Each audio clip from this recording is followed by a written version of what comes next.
War on Iran obviously is going to impact on the world economy. Number one, on the price of oil. Not only because Iran is a major supplier of oil, but also because Iran is located in that basin that the Iranians call the Persian Gulf and the Arabs call the Arab Gulf, and they're still fighting over the words.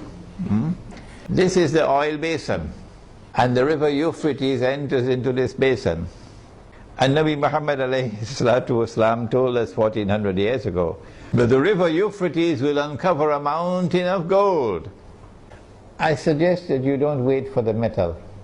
I want to suggest to you that this is not a text to be understood literally. Protestant Islam is going to wait for a mountain of the metal. Let them wait. And we're not speaking disrespectfully of Protestant Islam. No, we're not speaking disrespectfully of the Salafis. Let me repeat it. I am not speaking disrespectfully of the Salafis, and I'm not speaking disrespectfully of their methodology of a literal interpretation of the text. All I'm saying is let them wait for the mountain of the metal.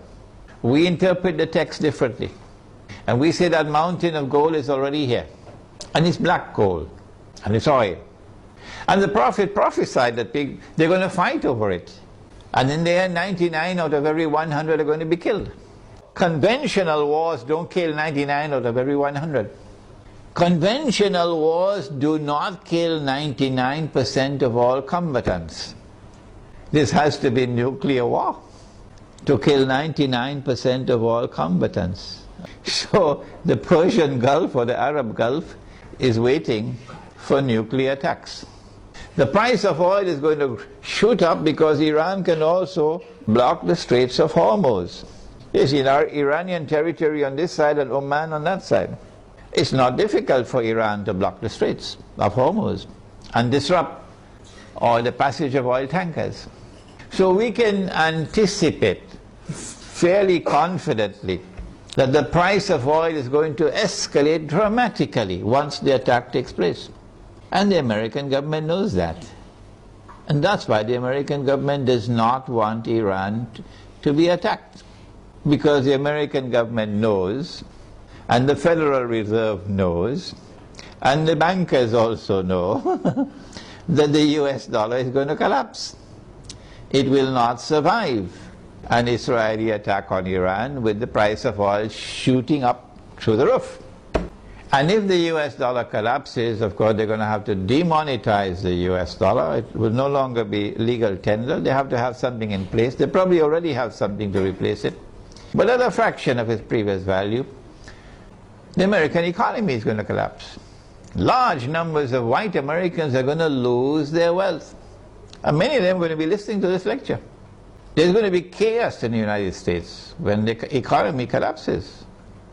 There can be riots in the United States, and they're already anticipating that.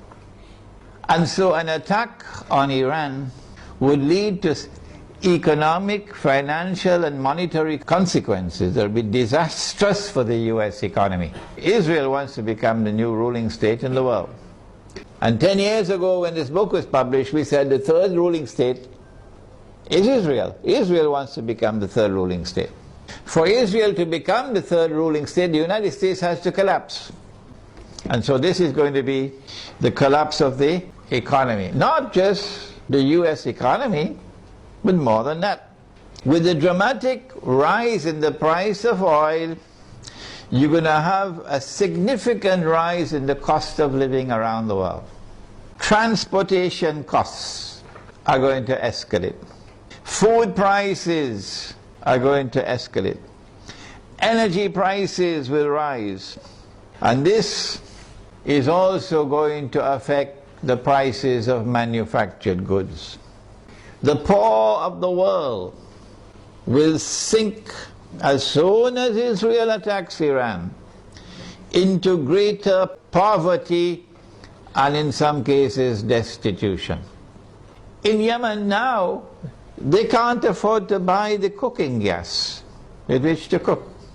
The middle class around the world will sink into poverty. And when there are so many poor, the majority of mankind in poverty, it's going to be easier to rule the world.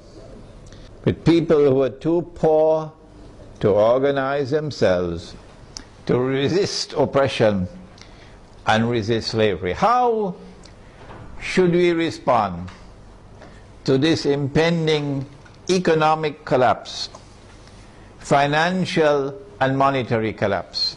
How should we respond to the imminent rise of the cost of living around the world?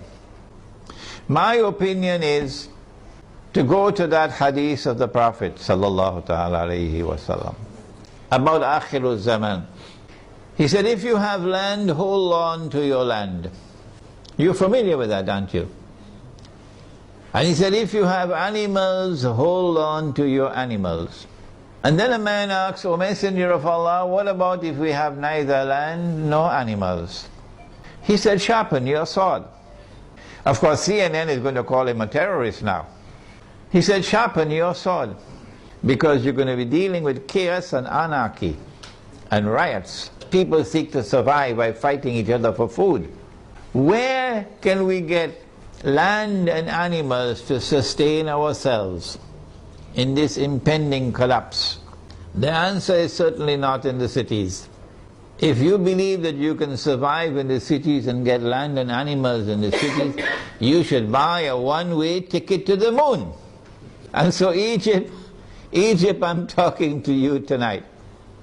In Pakistan, I'm talking to you tonight. Listen to me and get out of the cities. 20 million people in a city, 15 million people in a city, who's going to feed them? Where are you going to get your food from?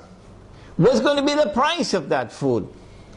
Get out of the cities while still there is time. Go to the countryside. Go to where rain falls. Go to where there is water. And produce your own food. Food crops, dairy farming, milk and meat. So that you can survive the storm that is coming. Ensure there is water supply.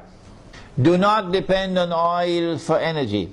Use natural energy. A bicycle is natural energy. Wind, solar energy, water energy.